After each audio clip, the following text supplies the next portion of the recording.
গত পর্বে বিটিএস দের বিরুদ্ধে কি কি সমালোচনা করা হয় তা উল্লেখ করেছি। আজকের ভিডিওতে সেই সব সমালোচনার জবাব আমি দিচ্ছি।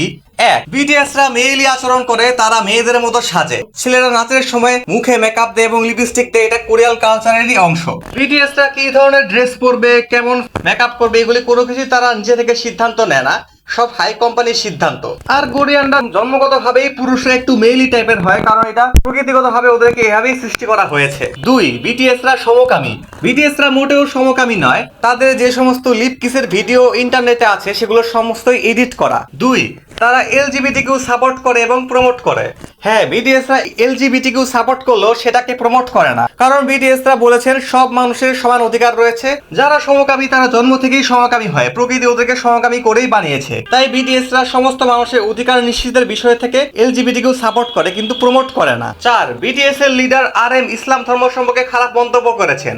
RM এই বিষয়ে অনলাইন লাইভেও জানিয়েছেন তার কোনো ধর্মকেই ছোট করে দেখার উদ্দেশ্য ছিল না। বিটিএসরা মোটেও ইসলাম ধর্মকে অপমান করে না। যদি তাই হতো তাহলে 2019 সালে তারা সৌদি আরবে গিয়ে কনসার্ট করতে পারতো না।